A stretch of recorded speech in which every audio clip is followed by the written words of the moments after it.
संघ में जितने भी महान पुरुष संत गुरु यहाँ पहुंचे हैं, उनको भी दोनों हाथ जोड़ के मैं सतनाम सत साहिब करता हूँ। और मैं महाराज जी से प्रार्थना भी करता हूँ कि हमारी उम्र भी इनको लग जाए, ये दीर्घायु और समाज को इसी तरह से सही रास्ते पे ले जाने का काम करें, ऐसी भी मैं सतगुरु महाराज से प्रार्थना करता हूँ।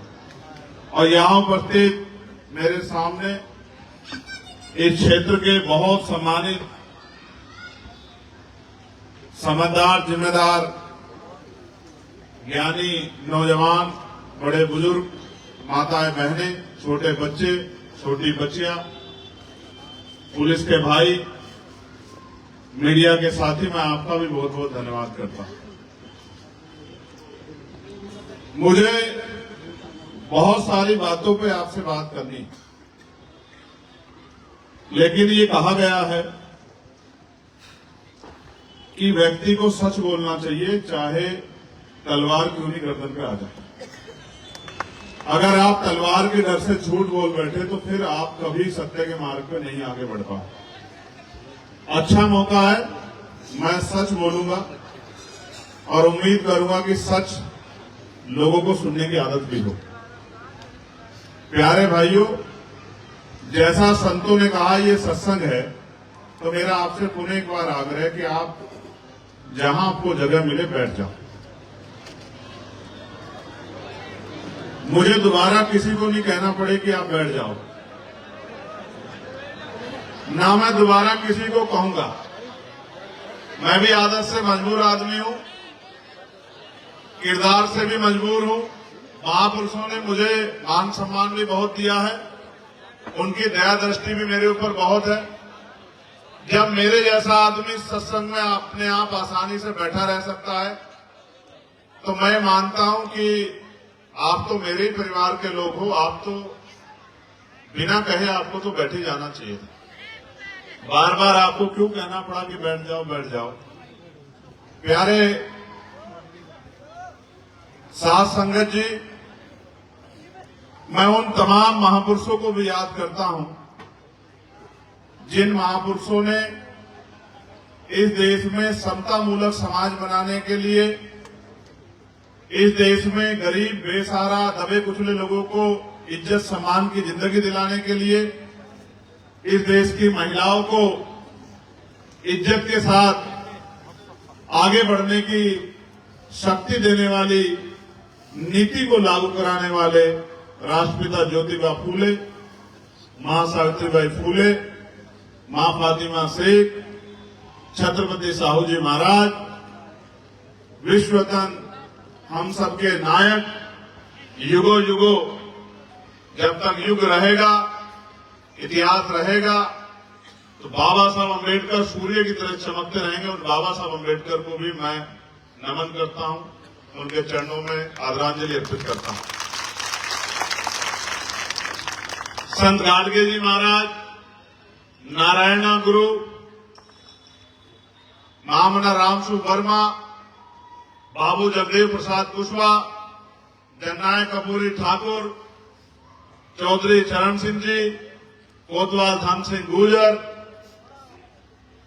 चौधरी महाराज सिंह भारती, संत राम बीए प्रजापति, बाबू शिवदयाल चौरसिया, मां अवंतिका बाई लोधी, मां झलकारी बाई, मां अहिल्याबाई होलकर, मां फूलन देवी, मान्यवर दीना भाना वाल्मीकि और मेरे राजनीतिक गुरु मान्यवर साहब काशीराम जी के चरणों में भी नमन करता हूं। मैं बार बार ये सोचता हूं और मैं ये बात भी बहुत जिम्मेदारी से कहूंगा कि सदगुरु महाराज मुझे शक्ति दें कि मैं सत्य के अलावा कुछ ना बोलूं।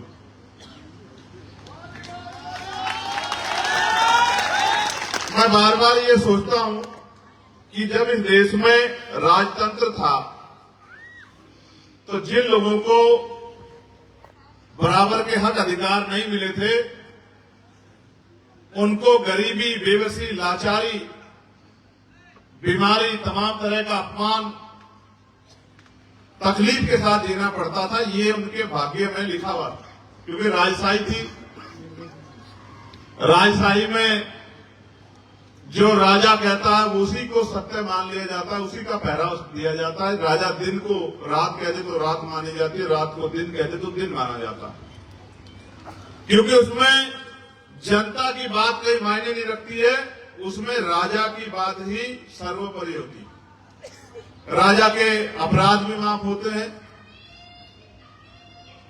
और प्रजा पे राजा के द्वारा थोपी गई हर नीति को प्रजा को मानना पड़ता है।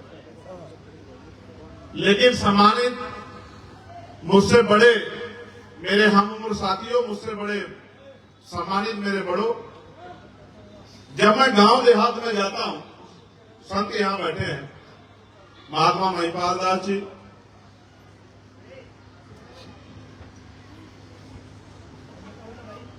विषय कुछ और था, लेकिन मैं आपसे निवेदन करते हुए इस बात को आपके सामने रखना चाहता हूं। उसका कारण है, अगर मैं अपनी तकलीफ आपसे नहीं बयां करूंगा तो करूंगा किससे?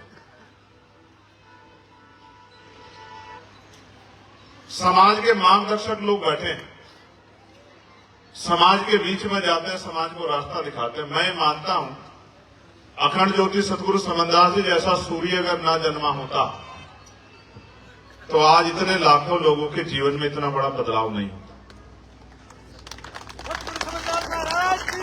जय जय। तो मैं सोचता हूं कि ऐसा क्या है कि आज भी इस देश में एक बहुत बड़ी आबादी रोटी, कपड़ा, मकान, स्वाभिमान, सम्मान, हक अधिकार के लिए लड़ रही है, जिनके घर देख के, जिनके हालात देख के ऐसा महसूस होता है कि ये आज भी इंसान जैसी सुविधाएं नहीं ले पाते। और फिर जब मैं लोगों के बीच जाता हूं, मैं जहां से चुन के आया हूं, नगीना से मां यहां बैठी हैं, वो जानती हैं, उनका आशीर्वाद मुझे मिला है, पूरे परिवार का आशीर्वाद मुझे मिला है।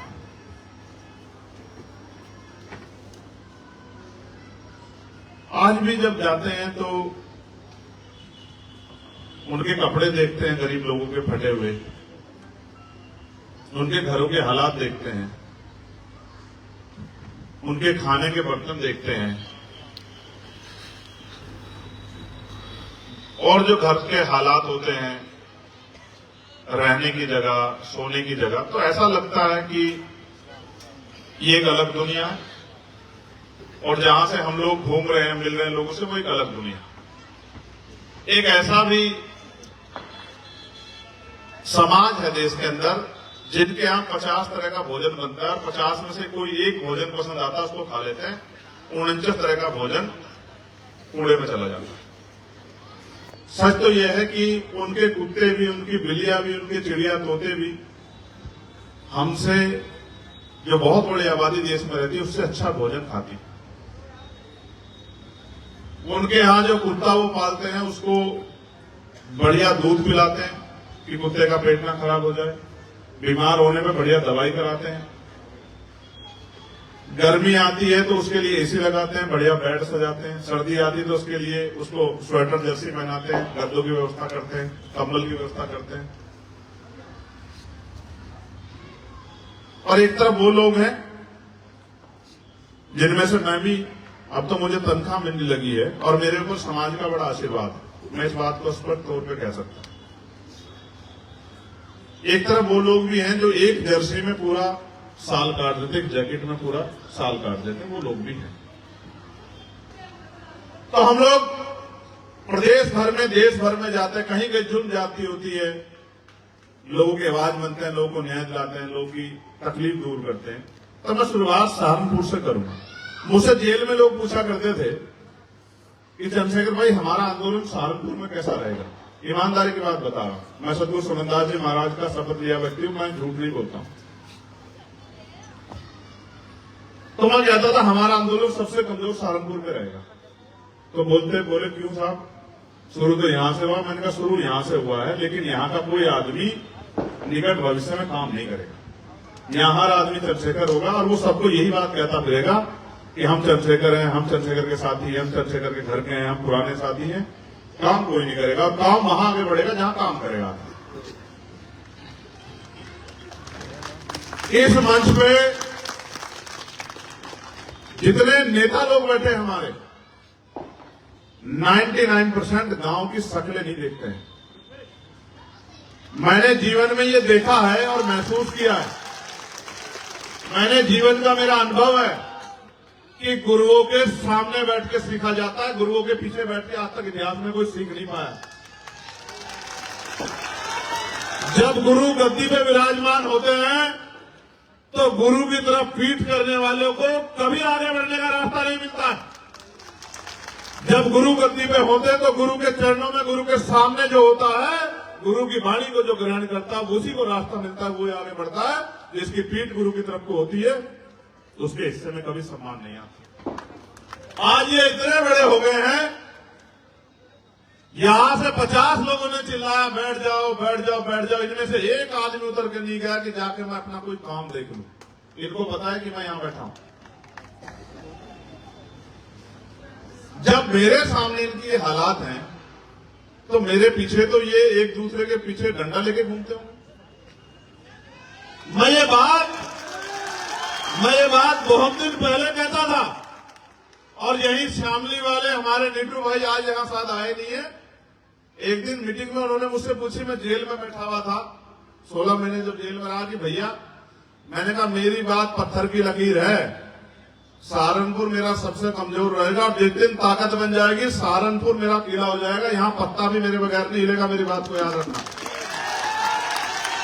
यहां सामाजिक, राजनीतिक, धार्मिक पत्ता भी नहीं हिलेगा मेरे बिना। जब मैं बाहर ताकत बना के आ जाऊंगा और जब तक ताकत नहीं बनेगी ये ना खुद काम करेंगे ना मुझे करने देंगे। और आज हालात जो कि तू है, मैं अपने सीनियर साथियों को भी आगाह कर रहा हूं,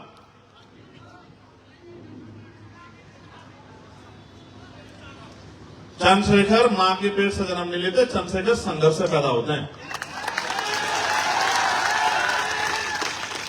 अगर चंद्रशेखर बनना है तो जान को दांव पे लगाने की हिम्मत पैदा कर दो, गुर्दा पैदा करो कि जान को दांव पे लगा। अगर कुछ पाना चाहते हो तो कुछ खोना सीखो। मैं अपने लोगों की हालात बताता हूं, धूम में बैठ जाएंगे, एक पैर पे खड़े रहेंगे, 8 घंटे मेहनत मजदूरी कर लेंगे, लेकिन इज्जत से अगर इनको कहा जाए कि सामने बैठ जाओ तो सामने नहीं बैठेंगे। पेड़ की छांव में बैठ जाएंगे, बिना चादर के बैठ जाएंगे, लेकिन इतनी अच्छी चादर बिछा रखी है पंडाल में, वहां बैठते इनको मुसीबत चढ़ जाएगी, आप धूम में खड़े रहेंगे। मैं तो जानता हूं ना, मैं पैदा हुआ हूं यहां, मैं जानता नहीं हूं यहां। ये तो संतों का आदेश है, मैं इनके आदेश को टाल नहीं पाता। मेरे साथ इतनी कमजोरी है क्योंकि गुरु गद्दी की शपथ है, संत बड़े हैं, उनका सम्मान हमेशा होना चाहिए, उनके आदेश का पालन होना चाहिए। इसलिए जितनी सदगुरु समदास जी नाम लेवा संगत है वो हमारे सरमाथे हैं, जितने सारे संत हैं वो हमारे सरमाथे हैं। उनके अच्छा बुरा, उनका डांट, उनकी गाली भी हमें सरमाथे स्वीकार है, हम उसके कभी खिलाफ जा नहीं सकते।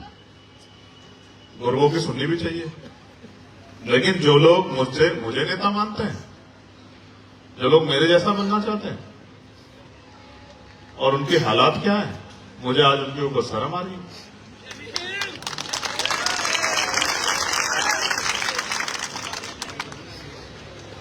मैं तो आज भी ये कहूंगा कि तुम सब नेताओं से अच्छे तो मेरे दोनों भाई हैं, विनय रतन सिंह जी और कमल सिंह जी, जो आज भी मेरे साथ उतनी ताकत से खड़े हैं। जो मेरी एक आवाज पे, अगर मैंने एक आवाज लगा दी तो खून की, अगर मुझे खून की जरूरत पड़ेगी तो खून की, मुझे लगता है कि अपना सारा खून मेरे लिए निछावर कर देंगे।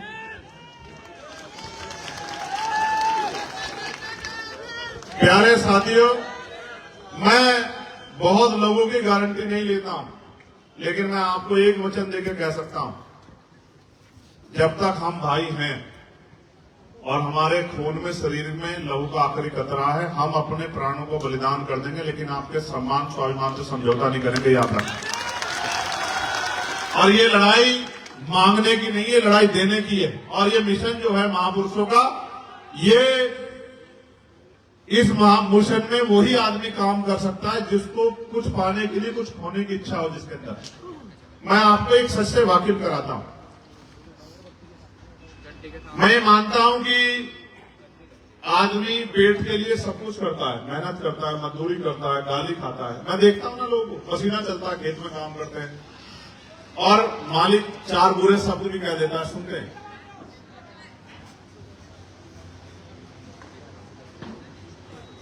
किस लिए? इसलिए क्योंकि उसके कंधों पर जिम्मेदारी है और उसको अपने बच्चों का पेट पालना है। उसके कंधों पर जिम्मेदारी, इस वजह से वो 4 गाली भी खाता है, पसीना भी सहता है, बीमार होकर भी काम करता है। लेकिन सम्मानित साथियों,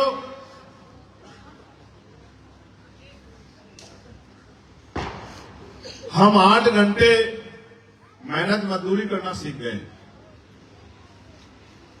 लेकिन हमारे महापुरुष ये कह के गए हैं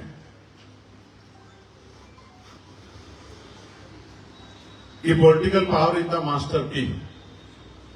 राजनीतिक सत्ता वो सुनहरी चाबी है जिससे आप अपनी सारी परेशानियों को हल कर सकते हैं। मैं आपको गारंटी देता हूं, आप मुझे परेशानी बता दो, जितने लोग बैठे हैं कागज पे लिख के दे दो, और जिस दिन राजकाज बनेगा, एक मरे हुए आदमी को जिंदा करने के बजाय जितनी आपकी समस्या है वो मुझे आप लिख के दे देना। मैं जिस दिन राजकाज बनेगा पहले दिन आपकी सारी समस्या दूर कर दूंगा।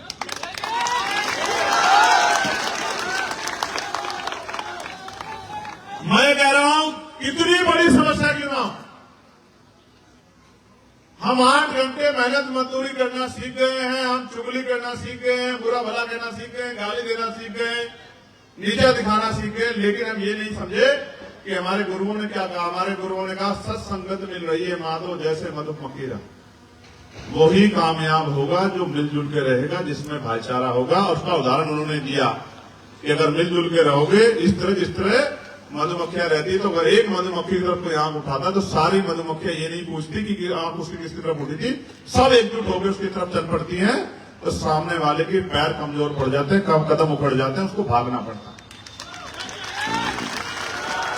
यहां जिन लोगों के कंधे में मैंने जिम्मेदारी दी है पदाधिकारी बना के कि वो जाके काम करेंगे, मेहनत करेंगे, लोगों को जगाएंगे, भाईचारा बनाएंगे, संगठन बनाएंगे, वो लोग काम करने की बजाय मुंह दिखाने का काम करते हैं। मुझे जब मैं आ जाता हूं तो आ जाते हैं, जब मैं चला जाता हूं तो चले जाते हैं। ये लड़ाई, पूरा आंदोलन किसी को खुश करने का नहीं। हम यहाँ गरीबी में हैं, हम यहाँ बेकारी में हैं, हम यहाँ लाचारी में हैं, हमारे साथ समस्याएं हैं, हमारे बच्चों को अच्छी पढ़ाई नहीं मिल रही है, अच्छी स्वास्थ्य सुविधाएं नहीं मिल रही है, नौकरी नहीं मिल रही है, रोजगार नहीं मिल रहा, हमारे घरों में बुलडोजर चल रहे हैं, हमारी धार्मिक आस्था को ठेस पहुंचाया जा रहा है, हमें तमाम तरह के अपमान से गुजरना पड़ रहा है, हमारे इनकाउंटर हो रहे हैं। इन सबको खत्म कैसे करोगे? नारा लगा के, झंडा उठा के? ये तब खत्म होगा जब आप अपनी ताकत बना लोगे। आज कह रहा हूं आपसे, नगीना के लोगों ने आपको इज्जत दी, सहारनपुर के लोगों, नगीना बिजनौर के लोगों ने आपको इज्जत दी। आपको बिजनौर के लोगों का हाथ उठा के धन्यवाद करना चाहिए।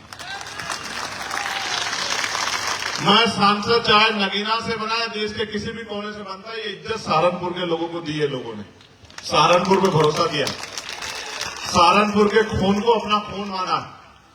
आपकी जिम्मेदारी बैठती है कि आप अपने क्षेत्र में ज्यादा काम करो। आज यहां हजारों की संख्या में, अगर आप दिन में 1 घंटा भी मेरी बात पे पहरा दो और काम करो जाके, तो मैं लिख के देता हूं। पंचायत चुनाव हमारे सामने, क्षेत्रीय चुनाव, ग्रामीण क्षेत्रों का चुनाव है, उसमें आबादी दलित, पिछड़े, मुसलमान लोगों की ज्यादा है। और जिसका बटन दबेगा, जिसकी मोहर रहेगी, उसकी ताकत बनेगी, और जिसकी ताकत बनेगी उस पे बजट आएगा, और जिस पे बजट आएगा वो ही विकास करा पाएगा। बाकी लोग बैठ के तमाशा देखेंगे।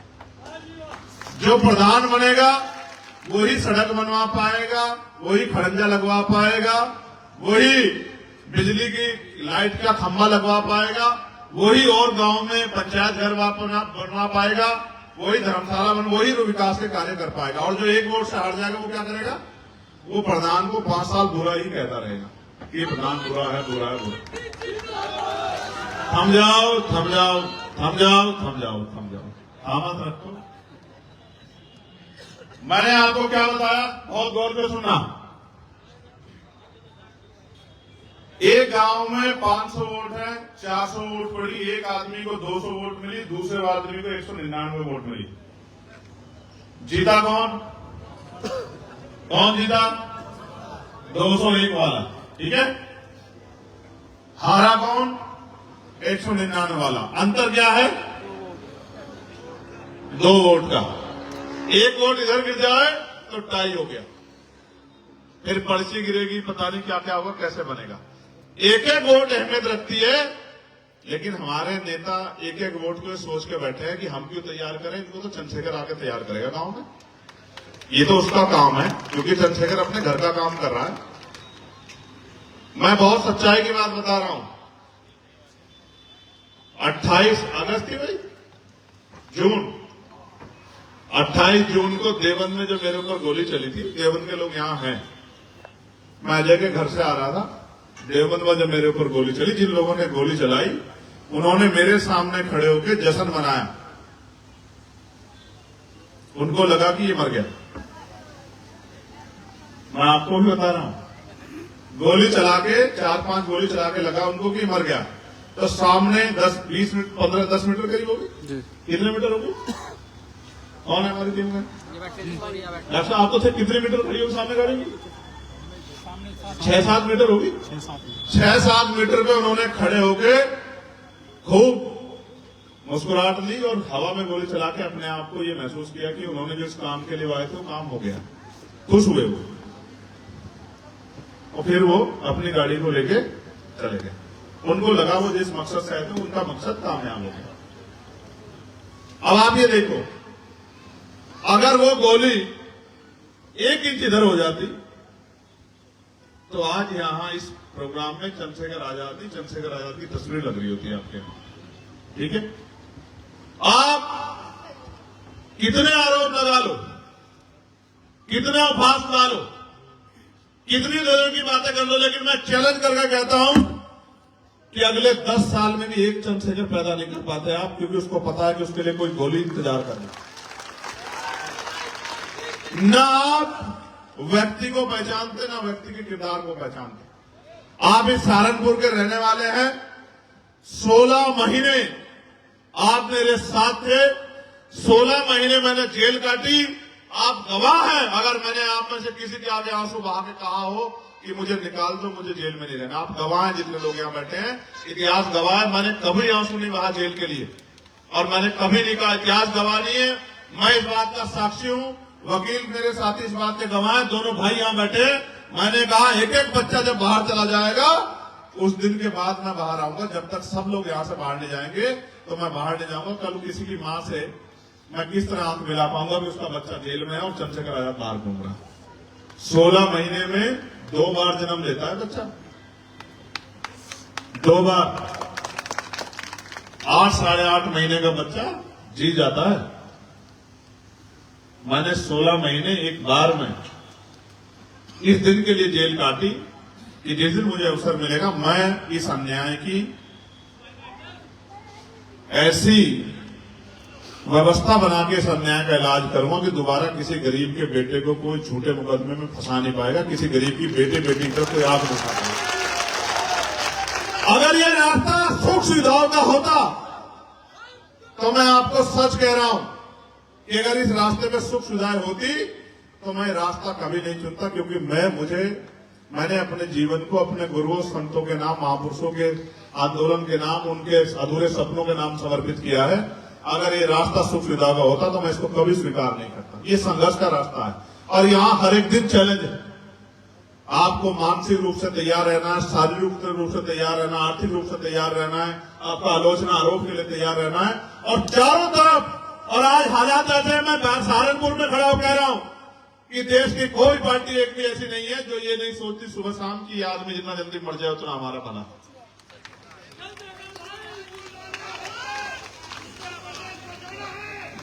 तो क्यों सोचती है, मैं आपको ये भी बता देता हूं, क्योंकि हर पार्टी में बड़े बड़े नेताओं के बच्चों को आगे बढ़ने का मौका मिल रहा है। उनको लगता है कि ये जमीन से जुड़ा हुआ गरीब का बच्चा आगे आ गया तो ये गरीबों से चुन के आया, गरीब के बीच का है, तो गरीबों की समस्या के लिए लड़ेगा। अगर उनके बच्चे जाएंगे तो अमीरों की समस्या के लिए लड़ेंगे। लड़ाई सिर्फ यहाँ पे खत्म होती है कि आपकी लड़ाई कौन लड़ेगा। मुझे आप ये बताओ अपने दिल पे याद रख के, चुनाव के बाद 5 साल तक आता है कोई आपके यहाँ से पूछने के लिए? पूछता है आपके घर में इलाज के लिए पैसे है नहीं है? पूछता आपके बच्चे को स्कूल की फीस चाहिए नहीं चाहिए? पूछता आपके घर में रोटियां नहीं है? देखता है कोई आपके यहाँ से? एक अकेला अपने सैकड़ों हजारों लाखों साथियों के साथ अगर खड़ा हो गया है तो सारे बड़े बड़े कोट पैंट वालों को, कुर्सी वालों को ये समस्या हो गई है कि ये 40 साल का है, अगले 10 साल में इतना काम करेगा, अगर ये जी गया इतना काम करेगा, देश के चप्पे चप्पे में आजाद समाज पार्टी पहुंच जाएगी, भीम आर्मी पहुंच जाएगी, इनकी ताकत बन जाएगी, तो फिर तो किसी के लिए कोई रास्ता ही नहीं बचेगा, क्योंकि ये कमाने खाने तो आया नहीं। आप ये सोचो अगर कमाने खाने आया तो इस बार मंत्री बनने का उभरता, फिर उसको लात क्यों मारता? इसलिए लात मारी क्योंकि हमारे गुरुओं ने कहा है कि किसी के आगे गर्दन झुकाना मत, चाहे गर्दन कट जाए। उन्होंने कहा आदमी भूखा रह सकता लेकिन अपमानित होकर नहीं रह सकता। अगर दुश्मन के खेमे में जाना होता तो फिर ये गोलियां काहे को खानी पड़ती? गोली पूछ के चलती है क्या? गोली बता के निकलती है क्या? मुझे तो इतना समय भी नहीं मिला कि वो गोली की आवाज सुनूं और देखो गोली लगी कहां। मेरे साथी गवाह हैं, उसमें किसी की भी जान जा सकती, जरूरी नहीं मेरी। डॉक्टर साहब भी उस गाड़ी में थे, सुखविंदर, मनीष भी उस गाड़ी में थे। मनीष के ऊपर से जहां गाड़ी की गोली लगी है, मनीष के बालों में से निकल के गई, सुखविंदर के पैर में जाके लगी है। काशी भी उस गाड़ी में था। किसी को भी नुकसान होता, मुझे ही नहीं। लेकिन क्यों मारना चाहते हैं वो लोग मुझे? मैंने उनकी भैंस खोल ली है, मैंने उनकी जमीन छीन ली है, मैंने उनका कोई और नुकसान किया है? नहीं। उनको ये लगता है कि अगर ये ताकतवर होगा तो ये ताकतवर होंगे, और ये ताकतवर होंगे तो इन पर जुल्म करने की हिम्मत आपकी नहीं पड़ेगी और इनकी जिंदगी बदलने का काम ये सब लोग मिलकर करें। बस ये लड़ाई है उनकी, मेरी और कोई लड़ाई नहीं है। ना मैंने एक जमीन खरीदी है, ना मेरी है, ना मैं लेके जाना चाहता। मैं आपको विश्वास दिलाता हूं जिस दिन जाऊंगा उतनी जगह लूंगा जितने में मुझे जलाया जा सके, दफनाया जा सके। इससे ज्यादा कुछ साथ लेके नहीं जाऊंगा, मेरी बात को याद रखिए। और मैं फिर कह रहा हूं आपको, आप सतर्क हो जाओ। ये मेरे पुराने जो साथी हैं यहाँ, मैं देख रहा था, मैं कह रहा था, बैठने संत कह रहे थे, वहां खड़े थे, कोई टोपी पहन के खड़ा था, कोई जिला अध्यक्ष इसलिए खड़ा था क्योंकि सब लोग, जिला अध्यक्ष बहुत बड़ा है, बाकी लोग छोटे हैं। ऐसा इलाज कर दूंगा, ऐसा इलाज कर दूंगा कि अगले 10-20 साल जिला अध्यक्ष जैसी कुर्सी की तरफ नहीं देख पाओगे। जिले में, मंडल में पद लेके जो बैठे हो ना, अगर मेरे सामने अनुशासन में आप नहीं, लोग नहीं हो, तो मैं क्या मानूं कि आप मेरी बात को उस तरह पालन करते होंगे क्या? सबको बताया मैं किसको कह रहा हूं। मेरी आवाज शामली तक भी जाती है और जो जिला पंचायत की तैयारी कर रहे हैं उन तक भी जाती है। समझदार बन जाओ। आप ही बताओ, थोड़े से अप्पर गूगल ले भाई ने कहा स्कोर करवा रहा कान में। मेरी एक बात को गौर से सुन के बताओ, इसी जिंदगी में जीना चाहते हो जिसमें जी रहे हो? खुश हो इसमें? इस गरीबी, बेबसी, लाचारी, बीमारी, अपमान की जिंदगी में खुश हो? हैं? ऐसे ही रहना चाहते हो? अगर ऐसा रहना चाहते हो फिर आपको मेरी जरूरत नहीं होनी चाहिए।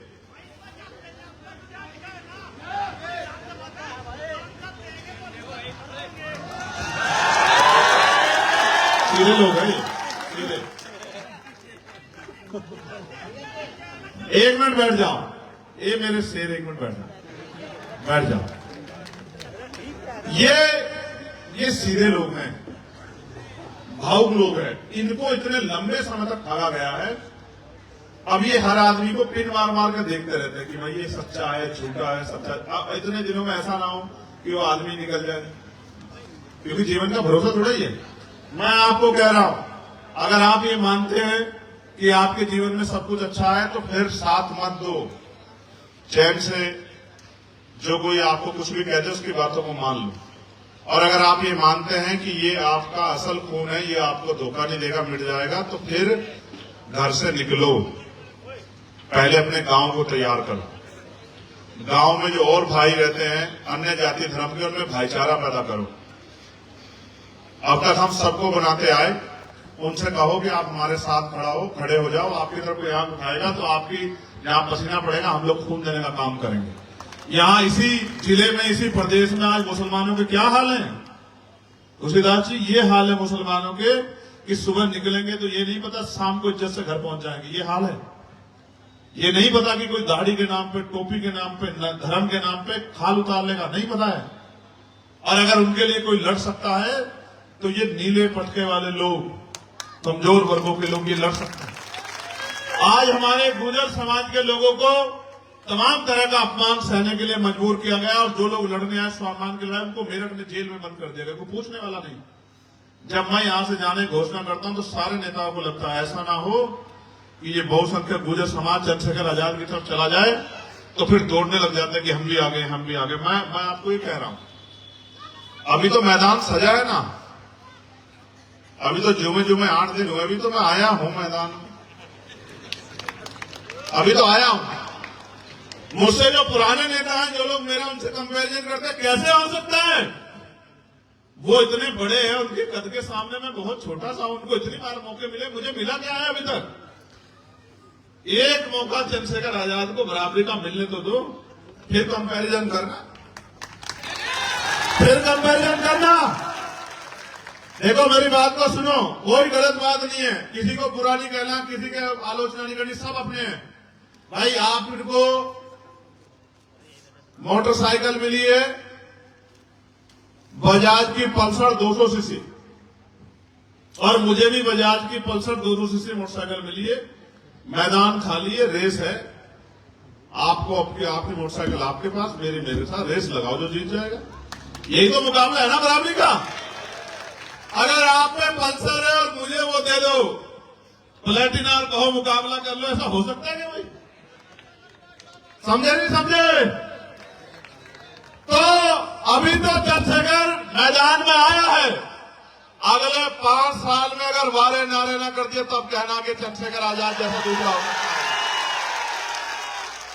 अभी से नहीं देखा आपने कितनी दहशत है? जो अन्याय करना चाहता है, आप जानो ना जानो, अभी वो एक सभा मथुरा में कुछ लोग कर रहे थे, वहां बाबा साहब अम्बेडकर का पार्क है, उसमें कुछ हो गया, तो बहुत एक जो पंचायत कर रहे थे, तो एक बड़ा समुदाय बैठ के, मैं तो उनसे लड़ भी नहीं रहा हूं, तो कह रहे हैं उनका एक नेता है, वो रावण करके उसके पास गए हैं और गाली देके साहब बोले कि यहां आ गया तो जिंदा नहीं जा पाएगा, ऐसे दांव मार के, मूछों पे दांव मार के और ऐसे जांग पे हाथ मार के। भाई मैं तुमसे लड़ना ही नहीं चाहता, मैं तो राजनीतिक लड़ाई लड़ रहा हूं। मुझे पता है कि लाठी डंडों तलवारों से, बंदूकों से लड़ाई जीती नहीं जा सकती है। मैं तो इस लड़ाई को लड़ना ही चाहता। जिस दिन इस लड़ाई को लड़ने जैसी नौबत आई देश में और लड़नी पड़ी, उस दिन भी इतिहास पढ़ लेना। मैं तो संविधान को मानने वाला व्यक्ति हूं, वोट की ताकत को जानता हूं, वोट की ताकत को समझता हूं, वोट के लिए इनको तैयार कर रहा हूं। बाबा साहब इतनी बड़ी ताकत दे गए, जिसे चाहे कुर्सी में बिठा दो और जिसे चाहे जमीन पे पटक दो। 2007 के बाद सहारनपुर के एक नेता कभी किसी सदन के मेंबर नहीं बन पाए थे।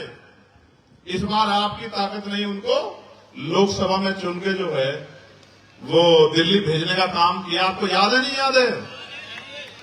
ये आपकी उंगली की ताकत है, जिसे चाहे कुर्सी में बिठा दो और जिसे चाहे जमीन पे पटक दो। आपने मेरे कहे पे मेरी बात को पहरा देते हुए यहां कैराना में भी, मुजफ्फरनगर में भी, सहारनपुर में भी मेरी बात को मजबूत करने का काम किया। मैं आपका आभारी हूं, लेकिन मैं आपको ये कहना चाहता हूं, अब नंबर आपका आ गया है। आपने बहुत लोगों को बनाया बिठाया, अब आपको बैठना है। क्या आप बैठना चाहते हो? नहीं बैठना चाहते हो? इस जिले में जिला पंचायत का चुनाव है। कितनी जिला पंचायत है डॉक्टर साहब? 49 जिला पंचायत है। विपक्ष को आप 30 जिता दो, 35 जिता दो, सारे भाग जाएंगे, दोपहर में बिक जाएंगे, वोट जनता के लेंगे, किसी और के खेमे में बैठ जाएंगे। पिछली बार इस बात की गवाही है, आपसे छिपावा नहीं है।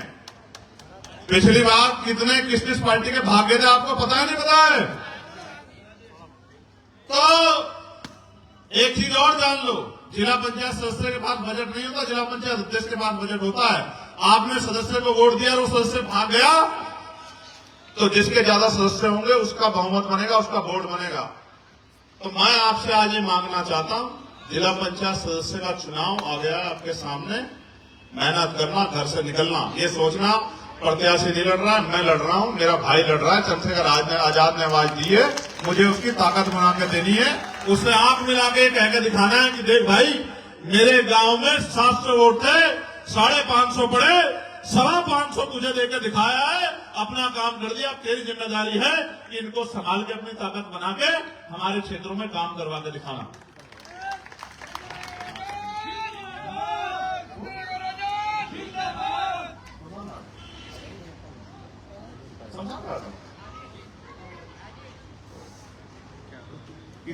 किसी की अंतिम संस्कार हो रहा है, आप और मैं सब उसके लिए बैठे बैठे प्रार्थना करते हैं कि कुदरत उनको जो है बाहर दूर है।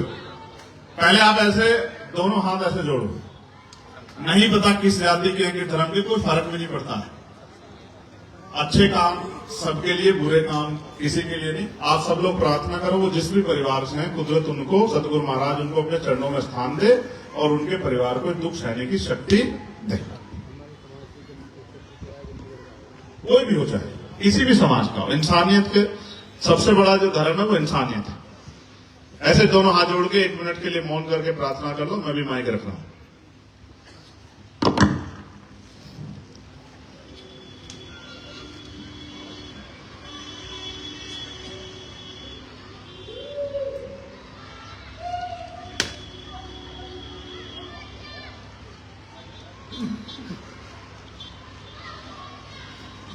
सतनाम।